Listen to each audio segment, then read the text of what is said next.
दोस्तों शुरू करने से पहले डिस्क्लेमर कि वीडियो सिर्फ और सिर्फ एजुकेशनल पर्पस के लिए है, इन्वेस्टमेंट एडवाइस नहीं है। तो वीडियो को देखकर आप सीख सकते हो और इन्फॉर्मेशन को ले सकते हो। बाकी इससे पहले 2 वीडियोस मैं आपको दे चुका हूं जिसमें कुछ important updates, stocks, technical fundamentals discuss किए हैं। यूएस के मार्केट के साथ में स्टार्ट करते हैं। डाउ जोन्स अभी 95 पॉइंट्स ऊपर है सिर्फ, और टेक्निकल पैटर्न के हिसाब से आप देख सकते हैं ये अभी नीचे ही जाने की कोशिश कर रहा है। नेस्टेक को देख लेते हैं, नेस्टेक भी अभी गिरावट के साथ में चल रहा है। जो भी तेजी थी वो सब जा चुकी है, जस्ट 53 पॉइंट्स अभी ऊपर है। न्यूज़ क्या है, यूएस स्टॉक्स के जो फ्यूचर्स थे साथ में स्टॉक मार्केट है अभी के समय जो इंडेक्स आप देख चुके हैं वो अंडर परफॉर्म ही करने की कोशिश कर रहा है, क्योंकि ब्रेंट क्रूड थोड़ा सा ऊपर जा चुका है, वापस से रिबाउंड हो चुका है। $105 पर बैरल ये पहुंच चुका है। इसको थोड़ा सा डिटेल में देखें यहाँ पे तो आप सिंपली नोट कर सकते हैं $102 के आसपास है, 1.77% का जंप है। और बाकी के जो क्रूड है उसकी भी प्राइजेस आप देख सकते हैं यहाँ पे ऊपर ही जा रहे हैं। प्रॉब्लम चलेगी जब तक क्रूड ऊपर होगा, ये काफ़ी बार मैं आपको बता चुका हूँ। बाकी हम ये देख लेते हैं कि ट्रंप की अभी क्या कुछ न्यूज़ आ रही है, ट्रंप अभी किस तरह से चीज़ों को देख रहा है, क्योंकि उसी के हिसाब से क्रूड का जो प्राइस है वो इम्पैक्ट होगा। देखिए, ट्रंप अब अकेला हो चुका है। ट्रंप को अब कहीं से सपोर्ट नहीं मिल रहा है, खुद की जो पार्टी है वहाँ से भी सपोर्ट नहीं मिल रहा है, बाकी जो सुप्रीम कोर्ट है वहाँ से सपोर्ट नहीं मिल रहा है, जो भी इनके अलाइज है वहाँ से भी सपोर्ट नहीं मिल रहा है। इसका मतलब क्या है, अगर ऐसा ही हुआ तो जल्द ही वॉर खत्म हो सकती है यूएस की तरफ से, क्योंकि यही चीज है जो यूएस को रोकेगी। बाकी हथियार की कोई कमी नहीं है, और भी किसी चीज की कोई कमी नहीं है, पैसे की कमी नहीं है, हथियार की कमी नहीं है। लेकिन अगर सपोर्ट चला गया ट्रंप के पास से तो ही ट्रंप हो सकता है रुकने की कोशिश करे। ईरान के पास में क्या पॉसिबिलिटी है, वहां पे अगर वेपन की कमी हो या फिर वहां पे कुछ बड़े डैमेजेस हो जाए जिसमें लीडरशिप ही चली जाए, खत्म हो जाए, तब जाके वहां पे वॉर उनकी तरफ से सरेंडर हो सकता है, रुक सकती है। आप देख सकते हैं यहाँ पे मेंशन कर रखा है कि can not support Iran war. Trump के जो ऑफिशियल है उसने रिजाइन कर दिया है ये कहते हुए, और यहाँ पे बताने की कोशिश की है कि जो ईरान के साथ में वॉर है, यूएस को अभी कोई थ्रेट नहीं था उसका, ईरान का कोई भी थ्रेट यूएस को नहीं था। ये जो वॉर की है इजराइल के प्रेशर के चक्कर में की है ट्रंप ने। ठीक है, यहाँ पे आप देखोगे ना, मैक्सिमम जो अटैक है इजराइल के ऊपर ही चल रहे हैं और इजराइल की तरफ से चल रहे हैं। तो इजराइल ने ट्रंप को बोल सकते हैं प्रेशराइज किया है कि हमारे साथ में वॉर करिए, अटैक करिए, तब जाके ये वॉर हुई है। आप देख सकते हैं जोसेफ इनका नाम है, ये head of US national counter terrorism के हैं, और इन्होंने रिजाइन कर दिया अपनी पोजीशन से ये कहते हुए कि वॉर गलत है और ये वॉर नहीं करनी चाहिए। तो यहाँ से सपोर्ट चला गया। साथ में वहाँ की जो जनता है वो भी ऑब्वियस है, वहाँ पे जो गैसेज है उसकी प्राइस काफ़ी ऊपर जा चुके हैं, तो वो भी प्रोटेस्ट कर रही है ट्रंप के अगेंस्ट में जाकर। साथ में आप देख सकते हैं कि हॉर्मुज के लिए ट्रंप ने हेल्प मांगी थी।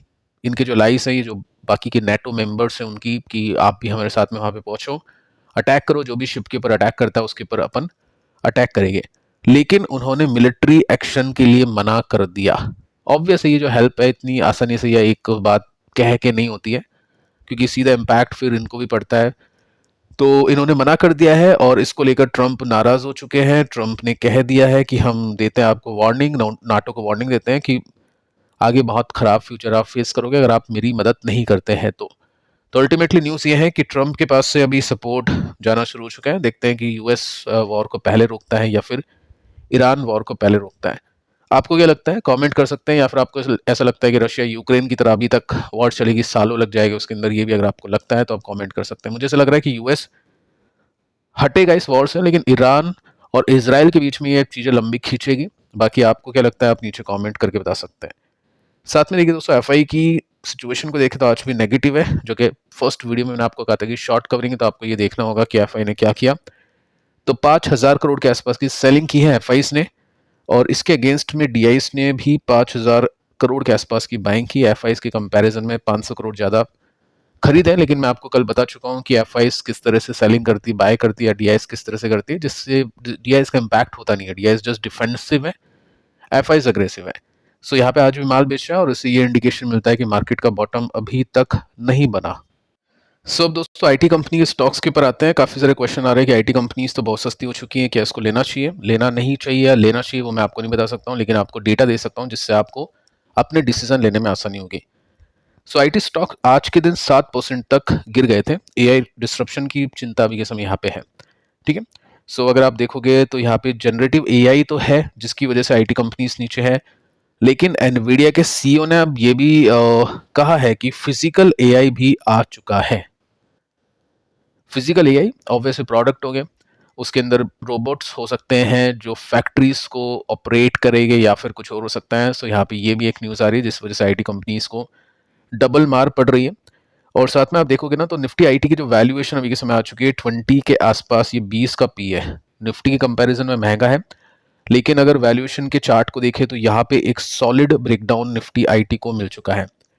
अगले सपोर्ट की तरफ बढ़ने की कोशिश करा है जो कि 15 है, यानी कोविड का बॉटम है। काफ़ी सारी कंपनीज या हम बोल सकते हैं कुछ बैंक से जो अपने बॉटम पे आ चुके हैं, 2008 के बॉटम तक उनकी वैल्यूएशन आ चुकी है। तो देखते हैं निफ्टी आईटी यहाँ तक गिरेगा या नहीं। सो जब भी कुछ ऐसे ब्रेकडाउन्स होते हैं, इसका मतलब आप समझ जाओ कि वैल्यूएशन री रेट हो रहा है या डी रेट हो रहा है, जिसमें आपने देखा कि पहले वैल्यूएशन आईटी की यहाँ पे घुमा करती थी 15-20 15-20 15-20, फिर ये निकल गई और फिर यहाँ पे 25 से लेकर 35 वैल्यूएशन घूम रही थी, लेकिन वापस से अब ये डी रेट हो रही है। पिछली जो भी वैल्यूएशन का जो बॉक्स बना हुआ था या जो सपोर्ट रेसिस्टेंस था 15 से लेकर 25 के बीच में, आई थिंक वो अब निफ्टी आईटी को मिलने वाली है। तो उसी की वजह से स्टॉक अभी नीचे जा रहे हैं और देखते हैं कितना नीचे स्टॉक अभी गिरते हैं। बाकी देखिए दोस्तों, मैं आपको बताना चाहूँगा कि 4 कंपनीज अगर हम देखें इस सेक्टर के अंदर, तो 2 डिफेंसिव कंपनीज और 2 अग्रेसिव कंपनीज ऐसे देख सकते हैं। ऐसा नहीं है कि ये 4 कंपनीज आपको खरीदनी, जस्ट मैं आपको एक आइडिया दे रहा हूँ कि अग्रेसिव कंपनीज के साथ में डिफेंसिव कंपनीज भी आपके पास में होनी चाहिए। तो डिफेंसिव कंपनीज नहीं, फर्स्ट हम अग्रेसिव कंपनीज को देखते हैं, जिसके अंदर पहला नाम आता है परसिस्टेंट का। 2% के साथ में स्टॉक नीचे है, 40 की वैल्यूएशन है। सेकंड नाम आता है कोफोर्ज का, ये बहुत गिर गया था नीचे और 7% के आसपास की रिकवरी इसमें अपने बॉटम से अपने लो से देखने को मिली है। इसकी जो वैल्यूएशन है 30 के आसपास की है। दोनों कंपनीज एआई के अंदर काफ़ी ज़्यादा फोकस कर रही है। एआई के लिए जो भी पार्टनरशिप हो या जो भी इन्वेंशन हो, इनोवेशन हो, ये सब चीज़ें कंपनी बनाने की कोशिश कर रही है और उसके हिसाब से कंपनी एक प्लेटफॉर्म्स को, प्रोडक्ट्स को लेकर आ रही है। तो इस वजह से इनके नंबर्स अच्छे आते हैं, 20-30-40% की ग्रोथ आती है, जबकि जो ट्रेडिशनल आईटी कंपनीज है, टीसीएस है, ये 2-3-4% के साथ में चलते हैं और ये 30-40% की ग्रोथ आती है इनके प्रॉफिट के अंदर। साथ में अगर मैं एक डिफेंसिव कंपनी देखूँ तो एलटीआई माइंट्री, अब इसको डिफेंसिव बोल सकते हैं, बड़ी कंपनी बन चुकी है। प्रॉफिट की जो ग्रोथ है वो 5% से लेकर 12% के बीच में आती है और उसी के आसपास की जो ग्रोथ है, इसकी वैल्यूएशन 23 के आसपास है, इसमें आप देख सकते हैं। और उसी के आसपास की जो ग्रोथ है वो एचसीएल टेक की है, 21 का पी है। अगर इन दोनों कंपनीज की ग्रोथ को टीसीएस के साथ में कंपैरिजन करें तो इन दोनों कंपनीज की ग्रोथ ज़्यादा दिखती है, और जबकि मार्केट कैप डिफरेंस है बहुत ज़्यादा, लेकिन स्टिल ये कंपनीज लार्ज कैप कंपनीज है और उसके हिसाब से काम करती है। अब देखिए, प्राइस एक्शन देखना बहुत इंपॉर्टेंट है कि जो भी न्यूज़ हम देख चुके हैं वो अब प्राइस इन हो रही है। एंथ्रोपिक जितना ज़्यादा बढ़ेगा, उसका मार्केट कैप जितना मल्टीपल होगा, उतना ही आईटी कंपनी के स्टॉक्स अब नीचे आएंगे। क्लैरिटी कब मिलेगी, पिछले वीडियो में समझा चुका हूँ, क्वार्टरली रिजल्ट को देखने के बाद में कि मैनेजमेंट किस तरह की कमेंट्री देता है, उसके बाद में कैसा मार्केट उसको रिएक्शन देता है। सो यहाँ पे अगर मैं एचसीएल टेक की बात करूँ तो ऊपर से 34% नीचे है, बहुत अच्छा डिस्काउंट है। डिस्काउंट कैसे देखते बता चुका हूँ कि आपको ईपीएस तो बढ़ना चाहिए, स्टॉक नीचे होना चाहिए। अब यहाँ पे ईपीएस क्या आएगा वो कैसे पता करेंगे, वो नंबर्स को देख के पता चलेगा। क्या पता ईपीएस इतना खराब आए कि वैल्यूएशन जितनी अट्रैक्टिव हमको लग रही है, एक्चुअली वो इतनी अट्रैक्टिव हो ही ना। सो ये आपको बता रहा है डेटा की वेट एंड वॉच। बाकी स्टिल स्टॉक अपने सपोर्ट पे है।